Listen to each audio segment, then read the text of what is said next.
5 പേർക്ക് പുതുജീവൻ നൽകി സ്കൂൾ കെട്ടിടത്തിൽ നിന്ന് വീണ് മരിച്ച 17 വയസ്സുകാരി. കണ്ണൂർ പയ്യാവൂർ സ്വദേശിനി അയോന മോൻസണിന്റെ അവയവങ്ങളാണ് ദാനം ചെയ്തത്.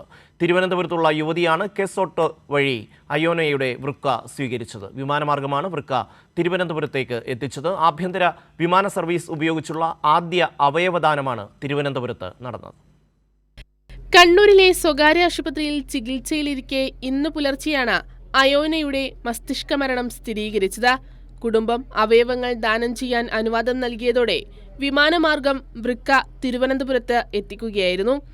കേസോട്ട വഴി അവയവം സ്വീകരിക്കാൻ രജിസ്റ്റർ ചെയ്ത യുവതിയാണ് അയോനയുടെ വൃക്ക സ്വീകരിക്കുന്നത്. ആഭ്യന്തര വിമാന സർവീസ് ഉപയോഗിച്ചുള്ള ആദ്യ അവയവദാനമാണിത്. വിമാനത്താവളത്തിൽ നിന്ന് ഗ്രീൻ കോറിഡോർ ഒരുക്കിയാണ് അവയവം തിരുവനന്തപുരം മെഡിക്കൽ കോളേജ് ആശുപത്രിയിൽ എത്തിച്ചത്.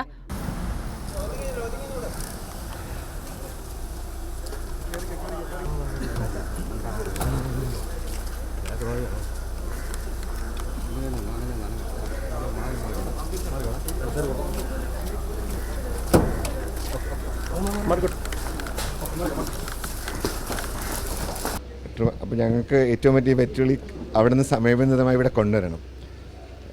ഹെലികോപ്റ്ററിൻ്റെ കുറച്ച് സാങ്കേതികവിദ്യ ബുദ്ധിമുട്ടുണ്ട്. അത് കാരണം നമ്മൾ കൊമേഴ്ഷ്യൽ എയർക്രാഫ്റ്റ് പറ്റുമോ നോക്കി അങ്ങനെ ഇൻഡിഗോയെ കോൺടാക്ട് ചെയ്യും. ഇൻഡിഗോ നമുക്ക് സീറ്റ് പ്രൊവൈഡ് ചെയ്യുകയും ചെയ്തത്. ആദ്യമായിട്ടാണ് കേരളത്തിൽ ഒരു കൊമേഴ്ഷ്യൽ എയർക്രാഫ്റ്റ് ഓർഗൻ ട്രാൻസ്പോർട്ടിന് വേണ്ടി ഉപയോഗിക്കുന്നത്. ലിവർ, കോർണിയ അടക്കമുള്ള അയോന മോൻസിന്റെ മറ്റവയവങ്ങൾ തലശ്ശേരിയിലും കോഴിക്കോട്ടുമുള്ളവർക്ക് ദാനം ചെയ്തു. അവയവമെത്തിച്ച ഇൻഡിഗോയുടെ ഭാഗത്തു നിന്ന് മികച്ച സഹകരണമാണ് ഉണ്ടായതെന്ന് കേസോട്ടോ അധികൃതർ പ്രതികരിച്ചു. ഇന്നലെ രാത്രി മുതൽ തന്നെ ഉറക്കില്ലാതെ കേസോട്ടോൻ്റെ എല്ലാ ആൾക്കാരും അതേപോലെ ഡോക്ടേഴ്സും ഇവിടെയുള്ള ഡോക്ടേഴ്സും എല്ലാവരും തന്നെ കോർഡിനേറ്റ് ചെയ്യുന്നുണ്ടായിരുന്നു. ഹൃദയമാറ്റ ശസ്ത്രക്രിയയിലൂടെ രാജ്യത്ത് തന്നെ ശ്രദ്ധ നേടാൻ സംസ്ഥാനത്തെ ആരോഗ്യമേഖലയ്ക്ക് കഴിഞ്ഞിരുന്നു.